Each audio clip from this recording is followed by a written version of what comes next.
Hello guys, welcome back to my channel. तो कैसे हैं आप सब।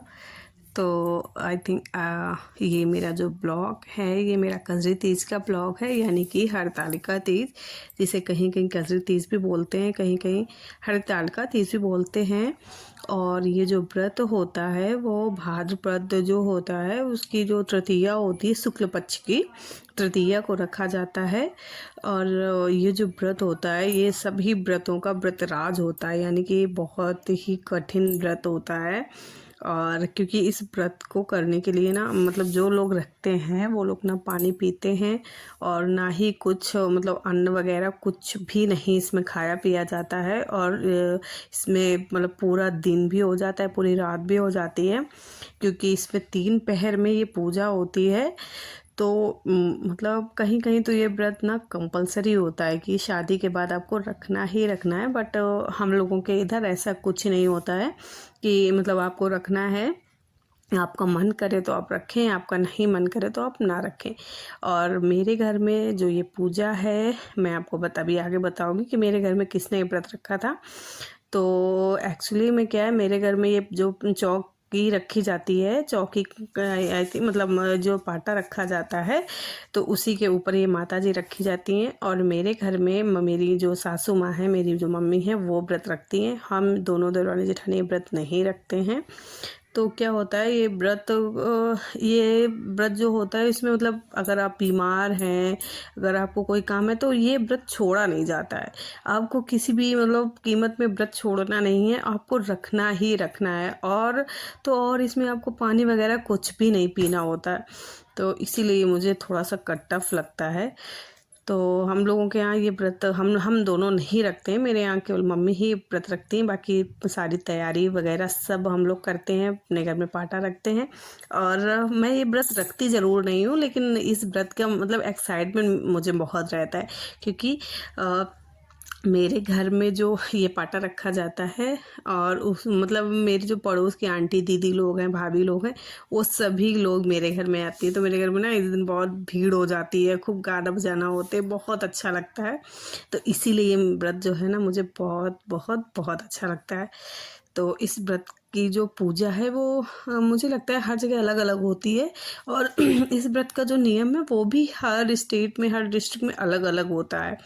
तो हम मेरे यहाँ जो मम्मी हैं जिस तरह से पूजा करती हैं, मतलब पहले हम लोग क्या करते हैं, एक बार जो 9 बजे होता है शाम को, तब पूजा करते हैं। फिर रात में 12 बजे करते हैं। फिर जो सुबह होता है दूसरे दिन, उस दिन 4 बजे या 3 बजे पूजा हो जाती है।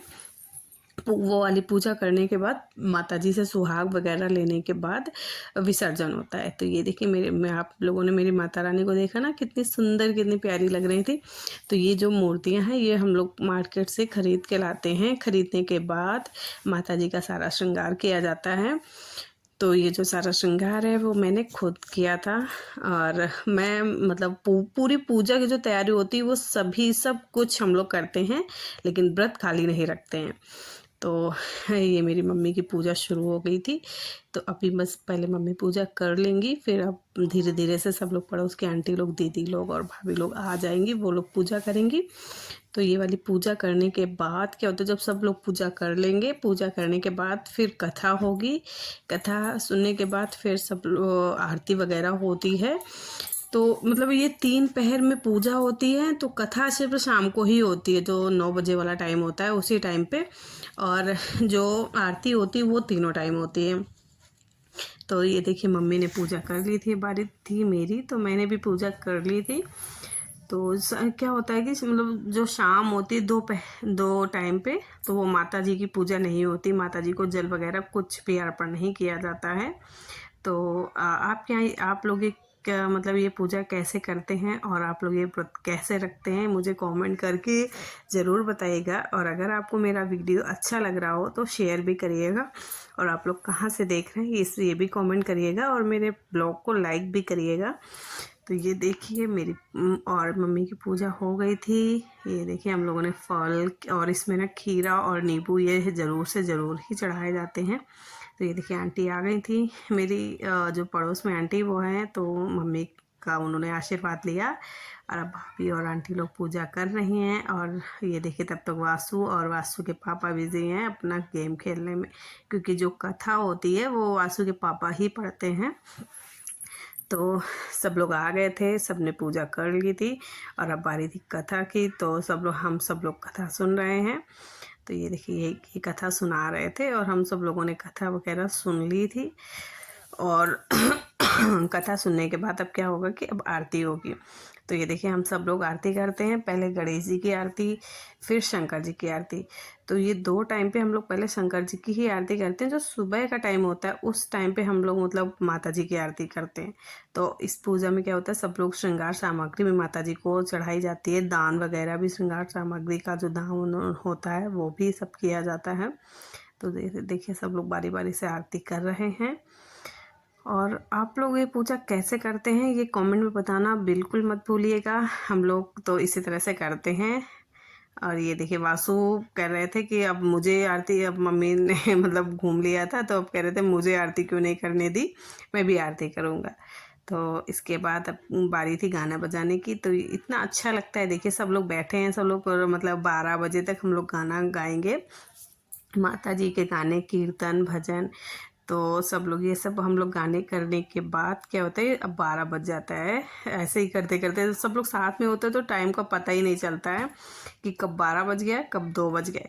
तो ऐसे क्या होता है, सबका टाइम भी पास हो जाता है।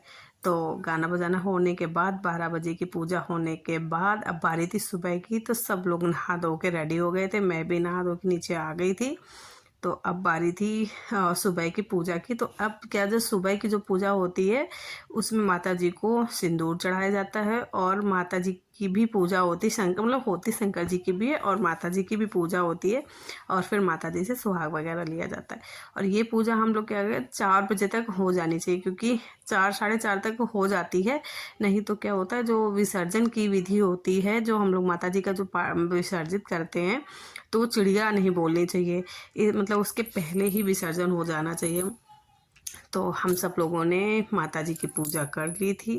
पहले मम्मी ने करी, फिर मैं भी मम्मी की हेल्प कर रही थी। मैं बोल रही थी मम्मी साथ में ही कर लेते जल्दी जल्दी से।